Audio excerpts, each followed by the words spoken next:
Hi friends, this is Venkatesh Devasani. ఈరోజు మనం polity point of వ్యూలో ఒక ముఖ్యమైనటువంటి అంశం అండి. ఈ యొక్క అంశం నుంచి తప్పనిసరిగా 1 లేదా 2 ప్రశ్నలు అనేవి గతంలో జరిగిన చాలా పోటీ పరీక్షల్లో అడగడానికి అవకాశం ఉందండి. ఆ టాపిక్ వచ్చేసి కమిషన్స్ అండి.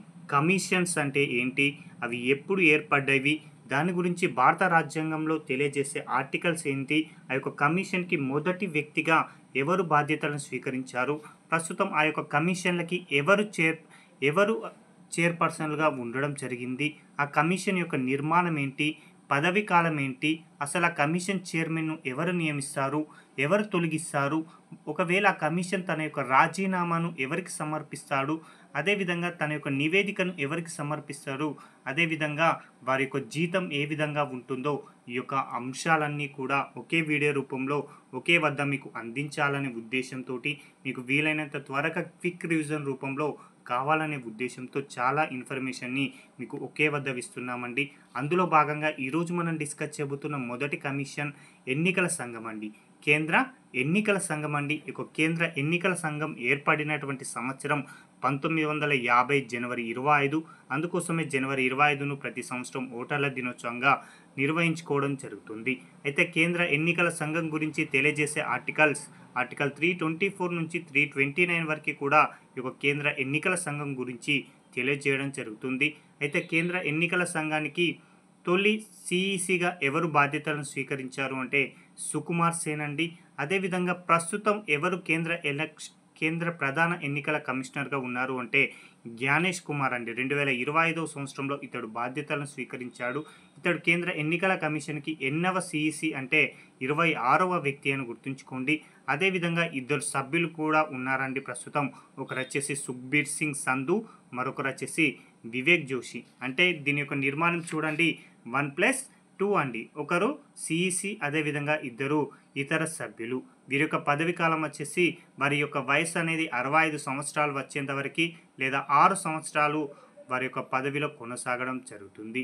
వీరిని ఎవరు నియమిస్తారు అంటే భారత రాష్ట్రపతి నియమించగా, వీరి తొలగింపు ఏ విధంగా ఉంటుందంటే కేంద్ర ప్రధాన ఎన్నికల కమిషనర్ని సుప్రీంకోర్టు న్యాయమూర్తులను ఏ విధంగా తొలగిస్తారో ఆ విధంగానే రాష్ట్రపతి వారిని తొలగించడం జరుగుతుంది.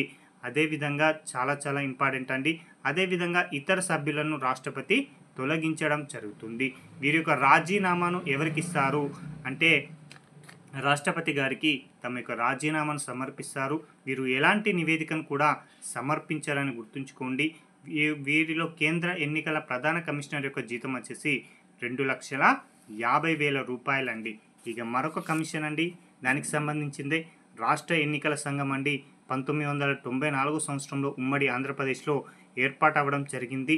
రాష్ట్ర ఎన్నికల సంఘం గురించి తెలియజేసే ఆర్టికల్స్ 243K అండ్ 243ZA అండి. అయితే మొట్టమొదటి రాష్ట్ర ఎన్నికల సంఘం ప్రధాన అధికారిగా కాశీ పాండ్యన్ ఉండగా, ప్రస్తుతం ఆంధ్రప్రదేశ్కు సంబంధించి ఎన్నికల ప్రధాన అధికారిగా నీలం సాహ్ని గారు ఉన్నారండి. అయితే వీరిలో నిర్మాణంలో కేవలం ఒకే ఒక ఎన్నికల కమిషనర్ ఉంటారు. వీరి యొక్క పదవి కాలం వచ్చేసి 5 సంవత్సరాలండి. వీరిని ఎవరు నియమిస్తారు అంటే గవర్నర్ నియమించడం జరుగుతుంది. అదేవిధంగా వీరిని ఎవరు తొలగిస్తారు అంటే హైకోర్టు న్యాయమూర్తులను తొలగించే విధంగానే ఈ యొక్క రాష్ట్ర ఎన్నికల ప్రధాన అధికారిని తొలగించడం జరుగుతుందని గుర్తుంచుకుంటే సరిపోతుందండి. వీరు తమ యొక్క రాజీనామా కానీ నివేదిక గురించి కానీ ఎలాంటి ఇన్ఫర్మేషన్ అయితే మనకు లేదు కాబట్టి వీరి జీతం గురించి కూడా మనకంత ఇంపార్టెంట్ కాదండి. ఇక మరొక అంశం అండి, కేంద్ర ఆర్థిక సంఘం అండి. చాలా ఇంపార్టెంట్ అండి. కేంద్ర ఆర్థిక సంఘాన్ని 1951 సంవత్సరంలో ఏర్పాటు చేయడం జరిగింది. దీని గురించి తెలియజేసే ఆర్టికల్ వచ్చేసి ఆర్టికల్ 280 అండి. చాలా ఇంపార్టెంట్. కేంద్ర ఆర్థిక సంఘం గురించి తెలియజేసే ఆర్టికల్స్ వచ్చేసి 280 అని గుర్తుంచుకుంటే సరిపోతుంది. మొట్టమొదటి ఆర్థిక సంఘం చైర్మన్గా కేసీ నియోగ్ ఉండగా, ప్రస్తుతం 16వ ఆర్థిక సంఘం చైర్మన్గా అరవింద్ పనగాడియా గారు ఉండడం జరిగిందండి. దీని యొక్క నిర్మాణం కనుక పరిశీలిస్తే ఒక చైర్మన్, అదేవిధంగా 4 సభ్యులు అనేవారు ఉండడం జరుగుతుంది. వీరి పదవి కాలం కనుక పరిశీలిస్తే 5 సంవత్సరాల పాటు వీరు తమ యొక్క పదవిలో కొనసాగడం జరుగుతుంది. అదేవిధంగా వీరిని ఎవరు నియమిస్తారు అంటే భారత రాష్ట్రపతి నియమించడం జరుగుతుందని గుర్తుంచుకుంటే సరిపోతుందండి. అదేవిధంగా వీరిని తొలగించేది కూడా భారత రాష్ట్రపతి అండి. అదేవిధంగా వీరు తమ యొక్క రాజీనామాను రాష్ట్రపతికే సమర్పించవలసి ఉంటుంది. అదేవిధంగా వీరు తమ యొక్క నివేదికను కూడా రాష్ట్రపతికి సమర్పించాలండి. వీరి యొక్క జీతం వచ్చేసి రాష్ట్రపతి ఆదేశాల మేరకు నిర్ణయించబడుతుందని గుర్తుంచుకోండి. ఇక్కడ మరొక అంశం అండి, రాష్ట్ర ఆర్థిక సంఘం అండి ఉమ్మడి ఆంధ్రప్రదేశ్లో 1994లో ఏర్పాటు చేశారు. రాష్ట్ర ఆర్థిక సంఘం గురించి 243I అండ్ 243Y అనేటువంటి ఆర్టికల్స్ తెలియచేయడం జరుగుతుంది. మొట్టమొదటి రాష్ట్ర ఆర్థిక సంఘం చైర్మన్గా ప్రొఫెసర్ లక్ష్మణ స్వామి గారు ఉండడం జరిగింది. దీని యొక్క నిర్మాణం చూడండి, ఒక 1+4 అండి, ఒక చైర్మన్ అదేవిధంగా 4 సభ్యులు ఉండడం జరుగుతుంది. వీరి యొక్క పదవి కాలం వచ్చేసి 5 సంవత్సరాలు. వీరిని ఎవరు నియమిస్తారు అంటే రాష్ట్ర గవర్నర్ నియమించడం జరుగుతుంది. అదేవిధంగా వీరిని ఎవరు తొలగిస్తారు అన్నా కూడా గవర్నర్ గారే తొలగించడం జరుగుతుంది. వీరు తమ రాజీనామాను ఎవరికి సమర్పించాలి అన్నా కూడా గవర్నర్ గారికి సమర్పించాలి. నివేదికను కూడా గవర్నర్ గారికి సమర్పించాల్సి ఉంటుంది. వీరి యొక్క జీతం వచ్చేసి గవర్నర్ గారి యొక్క ఆదేశాల మేరకే నిర్ణయించడం జరుగుతుందండి. ఇక్కడ మీకు అన్ని అంశాలు కూడా కనబడకపోయినా కూడా మన టెలిగ్రామ్ ఛానల్లో ఈ యొక్క పీడిఎఫ్ను అప్లోడ్ చేయడం జరుగుతుంది. కాబట్టి ఇక్కడ నేను చెప్పే ఇన్ఫర్మేషన్ మాత్రమే మీకు క్విక్ రివిజన్ రూపంలో వినండి. చాలా చాలా ఇంపార్టెంట్ అండి ఈ యొక్క టాపిక్. ఇక మరొక టాపిక్ అండి, కాగ్ అండి, కంట్రోలర్ అండ్ ఆడిటర్ జనరల్ అండి. ఈ యొక్క పదవిని 1948వ సంవత్సరంలో ఏర్పాటు చేయడం జరిగింది. కాగ్ గురించి తెలియజేసే ఆర్టికల్ 148 నుంచి 151 వరకు తెలియజేయడం జరుగుతుంది. మొట్టమొదటి కాగ్గా పనిచేసినటువంటి వ్యక్తి నరహరి రావు గారండి. అదేవిధంగా ప్రస్తుతం కాగ్గా ఉన్నది కొండ్రు సంజయ్ మూర్తి గారండి. మన ఆంధ్రప్రదేశ్ రాష్ట్రానికి సంబంధించినటువంటి వ్యక్తి అని గుర్తుంచుకోండి. ఇందులో ఎలాంటి నిర్మాణం కానీ లేదండి. వీరి యొక్క పదవి కాలం, వారి యొక్క వయసు 65 సంవత్సరాలు లేదా 6 సంవత్సరాల పాటు వీరు తమ యొక్క పదవిలో ఏది ముందైతే అది వర్తించడం జరుగుతుంది. వారి యొక్క రాజీనామాను రాష్ట్రపతి గారికి సమర్పించాలి. కాగుని సుప్రీంకోర్టు న్యాయమూర్తులు తొలగించే విధంగానే రాష్ట్రపతి గారు తొలగించడం జరుగుతుంది. అదేవిధంగా వారి యొక్క నివేదికను రాష్ట్రపతి గారికి సమర్పించాలి. రాజీనామాను కూడా రాష్ట్రపతి గారికే సమర్పించాలి. ప్రస్తుతం కాగ్ యొక్క జీతం వచ్చేసి 2,50,000 రూపాయలని గుర్తుంచుకోండి. చాలా చాలా ఇంపార్టెంట్ టాపిక్ అండి ఇది. ఇక్కడ మరొక అంశం అండి, అటార్నీ జనరల్ అండి. చాలా చాలా ఇంపార్టెంట్ అండి. అటార్నీ జనరల్ పైన తరచూ ఏదో ఎగ్జామ్లో అడుగుతున్నాడండి. అటార్నీ జనరల్ అనేటువంటి పదవిని 1950వ సంవత్సరంలో ఏర్పాటు చేయడం జరిగింది. అటార్నీ జనరల్ గురించి తెలియజేసే ఆర్టికల్స్ వచ్చేసి ఆర్టికల్ 76 అండి. మొట్టమొదటి అటార్నీ జనరల్గా ఎంసి సెతల్వాడ్ ఉండగా ప్రస్తుత అటార్నీ జనరల్గా ఆర్ వెంకటరమణి గారు ఉండడం జరిగింది. వీరి యొక్క పదవి కాలం ఎన్ని సంవత్సరాలు ఉంటారు అంటే రాష్ట్రపతి అభిష్టం మేరకు ఈ యొక్క అటార్నీ జనరల్ యొక్క పదవి అనేది ఉండడం జరుగుతుంది. అయితే వీరిని ఎవరు నియమిస్తారు అన్నా రాష్ట్రపతే, ఎవరు తొలగిస్తారు అన్నా రాష్ట్రపతే. అదేవిధంగా వీరు ఎలాంటి నివేదికను కూడా అందించరు అని గుర్తుంచుకుంటే సరిపోతుందండి. ఇక మరొక అంశం యూపీఎస్సీ అండి, యూనియన్ పబ్లిక్ సర్వీస్ కమిషన్ అనేటువంటి పదవి లేదా కమిషన్ గురించి డిస్కస్ చేద్దామండి. దీనిని 1956 జనవరి 26వ తేదీన ఏర్పాటు చేయడం జరిగింది. యూపీఎస్సీ గురించి తెలియజేసే ఆర్టికల్ 316 క్లాజ్ 1 అని గుర్తుంచుకోండి. మొట్టమొదటి యూపీఎస్సీ చైర్మన్గా హెచ్కే కృపాలని గారు ఉండగా ప్రస్తుత యూపీఎస్సీ చైర్మన్గా అజయ్ కుమార్ అండి 2025 మే మాసంలో నియమితులు కావడం జరిగింది. వీటిలో నిర్మాణం కనుక పరిశీలిస్తే 1+10 అండి, ఒక చైర్మన్ అదేవిధంగా 10 మంది సభ్యులు ఉంటారు. అదేవిధంగా వీరి యొక్క పదవి కాలం 65 సంవత్సరాలు లేదా 6 సంవత్సరాలు, ఇందులో ఏది ముందైతే అది వర్తించడం జరుగుతుంది. ఈ యొక్క యూపీఎస్సీ చైర్మన్ని రాష్ట్రపతి గారు నియమించడం జరుగుతుంది. అదేవిధంగా తొలగింపు కనుక పరిశీలిస్తే సుప్రీంకోర్టు యొక్క నివేదిక ప్రకారం రాష్ట్రపతి తొలగించడం జరుగుతుంది.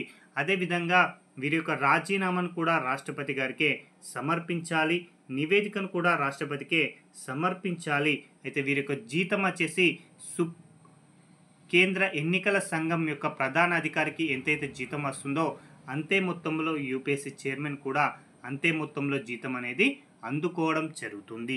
ఇక మన స్టేట్ పిఎస్సి అండి, దీనిని 1956 నవంబర్ 1న ఆంధ్రప్రదేశ్ రాష్ట్రం ఏర్పడినప్పుడు ఏర్పాటు చేయడం జరిగింది. ఈ యొక్క స్టేట్ పిఎస్సి గురించి కూడా తెలియజేసే ఆర్టికల్ 316 క్లాజ్ 1 అని గుర్తుంచుకుంటే సరిపోతుందండి. అయితే మొట్టమొదటి పిఎస్సి చైర్మన్ అవసరం లేదు, కానీ ప్రస్తుతం ఏపీపీఎస్సి చైర్మన్గా అనురాధ మేడం గారు ఉండడం జరిగింది. వీరి యొక్క పదవి కాలం వచ్చేసి 62 సంవత్సరాల వయసు లేదా 6 సంవత్సరాల పదవి కాలం, ఏది ముందైతే అది వర్తించడం జరుగుతుందని గుర్తుంచుకుంటే సరిపోతుంది. వీరిని నియమించేది గవర్నర్, తొలగించేది మాత్రం రాష్ట్రపతి అండి. చాలా చాలా ఇంపార్టెంట్ ఈ యొక్క అంశం గుర్తుంచుకోండి. ఏపీపీఎస్సి చైర్మన్ను నియమించేదేమో గవర్నర్, తొలగించేదేమో రాష్ట్రపతి గారు అని గుర్తుంచుకుంటే సరిపోతుంది. అదేవిధంగా తమ యొక్క రాజీనామాను కూడా గవర్నర్ గారికే సమర్పించాలి, నివేదికను కూడా గవర్నర్ గారికే సమర్పించవలసి ఉంటుందండి. ఇందాక మనం అటార్నీ జనరల్ గురించి డిస్కస్ చేశాం కదా, అదేవిధంగా ఇప్పుడు అడ్వకేట్ జనరల్ అండి. ఈ యొక్క పదవిని కూడా 1956 సంవత్సరంలో ఏర్పాటు చేయడం జరిగింది. అడ్వకేట్ జనరల్ పదవి గురించి తెలియజేసే ఆర్టికల్ వచ్చేసి ఆర్టికల్ 165 అండి. మొట్టమొదటి అడ్వకేట్ జనరల్ ఉమ్మడి ఆంధ్రప్రదేశ్లో బి నర్సరాజు గారు ఉండడం జరిగిందండి. ప్రస్తుతం అంత ఇంపార్టెంట్ కాదండి. అయితే వీరి యొక్క పదవి కాలం అనేది గవర్నర్ గారి యొక్క అభిష్టం మేరకే ఉండడం జరుగుతుంది. వీరిని నియమించేది కూడా గవర్నరే, తొలగించేది గవర్నరే అని గుర్తుంచుకుంటే సరిపోతుందండి.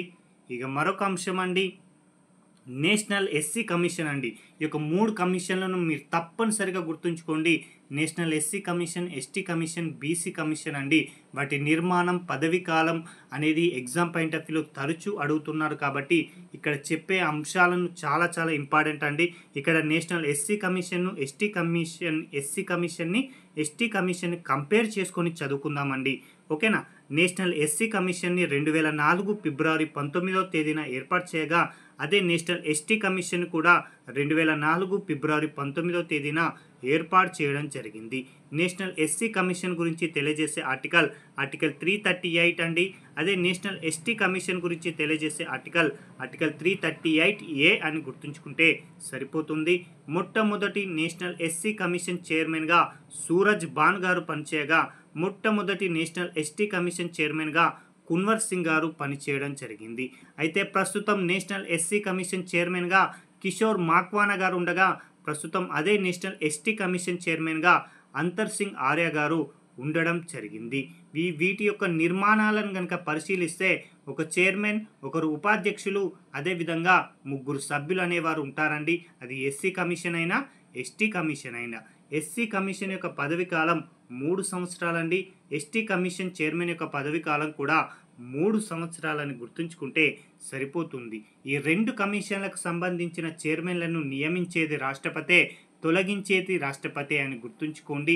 అదేవిధంగా మరొక అంశం అండి, వీరికి సంబంధించిన నివేదిక అనేది ఎవరికి సమర్పిస్తారు అంటే భారత రాష్ట్రపతి గారికి సమర్పించడం జరుగుతుంది.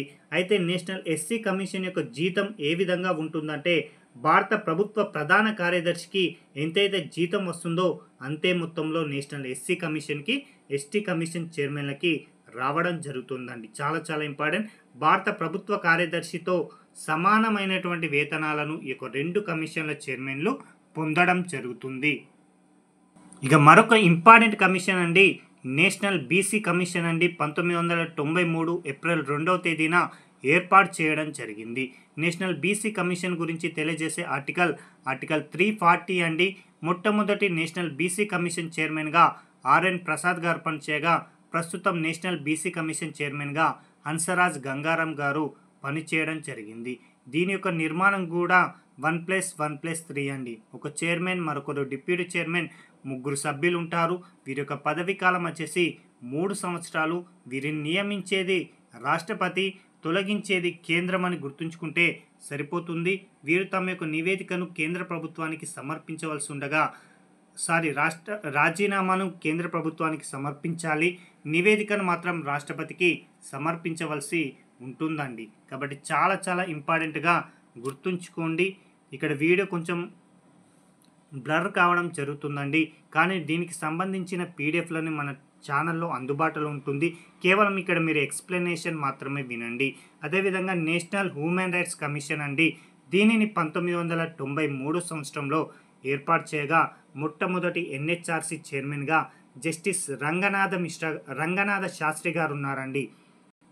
రంగనాథ శాస్త్రి గారు ఉండగా ప్రస్తుతం ఎన్హెచ్ఆర్సి చైర్మన్గా వి సుబ్రహ్మణ్యన్ గారు ఉండడం జరిగింది. వీరి యొక్క నిర్మాణం కనుక పరిశీలిస్తే 1+5 అండి, చాలా చాలా ఇంపార్టెంట్.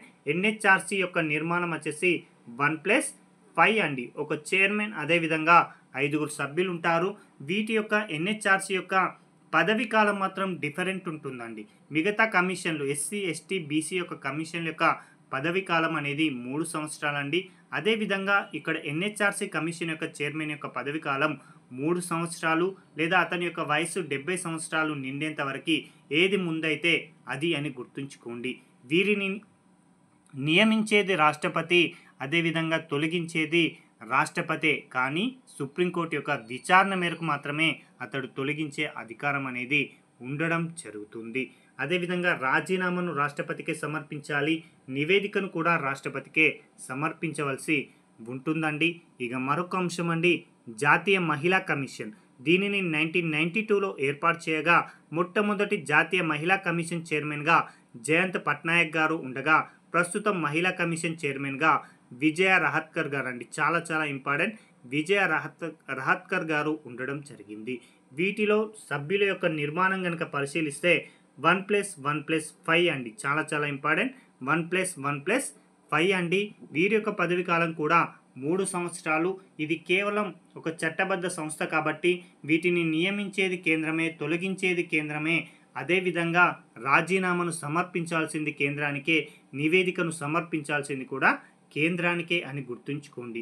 ఇక ఒక 3 కమిషన్ల గురించి, ఇక్కడ 3 స్వయం ప్రతిపత్తి కలిగినటువంటి సంస్థల గురించి ఇక్కడ డిస్కస్ చేస్తున్నామంటే అది చాలా చాలా ఇంపార్టెంట్. అవి సిబిఐ, సివిసి, యూజీసీ అండి, university grants commission, central vigilance commission, అదేవిధంగా సిబిఐ అండి. వీటి 3 గురించి డిస్కస్ చేద్దామండి.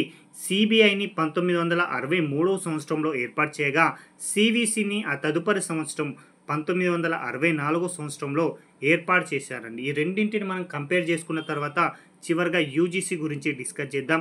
సిబిఐని 1963లా, సివిసినేమో 1964లో ఏర్పాటు చేయడం జరిగింది. మొట్టమొదటి సిబిఐ డైరెక్టర్గా డిపి కోహ్లీ ఉండగా మొట్టమొదటి సివిసి కమిషనర్గా ఎన్ శ్రీనివాసరావు గారు పనిచేయడం జరిగిందండి. అదేవిధంగా ప్రస్తుతం సిబిఐ డైరెక్టర్గా ప్రవీణ్ సూద్ గారు ఉండగా అదేవిధంగా ప్రస్తుతం సివిసి కమిషనర్గా ప్రవీణ్ కుమార్ శ్రీవాస్తవ గారు ఉండడం జరిగిందండి. ఈ యొక్క అంశం కూడా చాలా చాలా ఇంపార్టెంట్గా గుర్తుంచుకోండి. సిబిఐలో ఎలాంటి నిర్మాణం ఉండదు, కానీ సివిసిలో ఒక కమిషనర్, అదేవిధంగా ఒక సెంట్రల్ విజిలెన్స్ కమిషనర్, అదేవిధంగా 2 ఇతర కమిషనర్లు ఉండడం జరుగుతుంది. ఇక్కడ సిబిఐ యొక్క పదవి కాలం, సిబిఐ డైరెక్టర్ యొక్క పదవి కాలం 5 సంవత్సరాలు, కానీ సివిసి కమిషనర్ యొక్క పదవి కాలం 4 సంవత్సరాలండి. ఇది కంపల్సరిగా గుర్తుంచుకోండి. అదేవిధంగా వీరి యొక్క నియామకం కనుక పరిశీలిస్తే వీరిని ఎవరు నియమిస్తారు అనేది మనకి చాలా చాలా ఇంపార్టెంట్ అండి. సిబిఐ డైరెక్టర్ను పిఎం అధ్యక్షతన ఉండేటువంటి ఒక ప్యానెల్ వారు నియమించగా సివిసిని అదే పిఎం కమిటీ యొక్క సిఫారసుల మేరకు రాష్ట్రపతి నియమించడం జరుగుతుంది. సిబిఐ డైరెక్టర్ తొలగింపు గురించి అంతగానం ఇంపార్టెంట్ కాదు, కానీ సివిసిని తొలగించేటువంటి పద్ధతి కనుక పరిశీలిస్తే యూపీఎస్సీ చైర్మన్ని తొలగించే పద్ధతిలోనే రాష్ట్రపతి సివిసి కమిషనర్ని తొలగించడం జరుగుతుంది. ఇందులో సిబిఐ ఎటువంటి నివేదికను సమర్పించదు, కానీ సివిసి మాత్రం రాష్ట్రపతికి నివేదికను సమర్పించవలసి ఉంటుంది. ఇందులో సివిసి యొక్క జీతం కనుక పరిశీలిస్తే యూపీఎస్సీ చైర్మన్కు సమానంగా ఈ యొక్క జీతాన్ని పొందుతారండి. అందులో భాగంగా సివిసిలో ఉన్నటువంటి సభ్యులు యూపీఎస్సీ సభ్యులు పొందేటువంటి జీతం ఏదైతే ఉందో అంతే మొత్తంగా పొందడం జరుగుతుంది. కాబట్టి ఈ యొక్క అంశం కూడా ఎగ్జామ్ పాయింట్ ఆఫ్ వ్యూలో చాలా చాలా ఇంపార్టెంట్ అండి. ఇక మరొక అంశం అండి యూజీసీ అండి. యూనివర్సిటీ గ్రాంట్స్ కమిషన్ని 1953 సంవత్సరంలో ఏర్పాటు చేయగా తొలి వ్యక్తిగా అంటే యూజీసీ చైర్మన్గా మొట్టమొదటి వ్యక్తిగా బాధ్యతలను శాంతి స్వరూప్ భట్నాగర్ గారు చేపట్టగా ప్రస్తుతం యూజీసీ చైర్మన్గా అదనపు బాధ్యతలను వినీత్ జోషి గారు నిర్వర్తించడం జరుగుతుంది. అదేవిధంగా యూజీసీ నిర్మాణంలో 1+1+10గా ఉండడం జరిగింది. వీరి యొక్క పదవీ కాలం అనేది 5 సంవత్సరాలు. వీరిని నియమించేది కేంద్ర ప్రభుత్వం అండి. వీరి తొలగింపు రాజీనామా మనకి అంతగానం ఇంపార్టెంట్ కాదు, కానీ నివేదికని కేంద్ర ప్రభుత్వానికి సమర్పించాల్సి ఉంటుందండి. ఇవండి ఈ రోజుకు సంబంధించినటువంటి ముఖ్యమైనటువంటి పాలిటీ అంశాలన్నీ. ఇవన్నీ ఒకే వద్ద నేర్చుకున్నట్లయితే మనకి ఈజీగా క్విక్ రివిజన్గా కావడానికి అవకాశం ఉంది మన ప్రిపరేషన్ను. వీటికి సంబంధించిన పీడిఎఫ్లను అతి త్వరగానే మన టెలిగ్రామ్ ఛానల్లో అందుబాటులో ఉంటుంది. ఒక్కసారి వీటిని చదువుకున్న తర్వాత ఆ యొక్క పీడిఎఫ్ను చదవండి. ఒక్కసారి ఈ యొక్క క్లాసును విన్న తర్వాత ఆ పీడిఎఫ్ను చదవండి. మీకు ఈజీగా ప్రిపరేషన్ అనేది ఉంటుంది. ఏ పోటీ పరీక్షలో అయినా ఈ యొక్క కమిషన్ల నుంచి తప్పనిసరిగా ప్రశ్న రావడం జరిగింది కాబట్టి 1కి 2 సార్లు ఎక్కువ సమయాన్ని వెచ్చించి అన్నింటినీ మీకు ఒకేసారి అందించాలనే ఉద్దేశంతో ఈ యొక్క క్లాసును చేయడం జరిగింది. కాబట్టి ఒక్కసారి క్లియర్గా విన్న తర్వాత పీడిఎఫ్ని చదువుకోండి. ఎక్కడైతే కన్ఫ్యూజ్ అవుతారో అక్కడ 1కి 2 సార్లు చదువుకుంటే ప్రశ్న ఏ విధంగా వచ్చినా మనం చేయడానికి అవకాశం ఉంటుందండి. Thank you.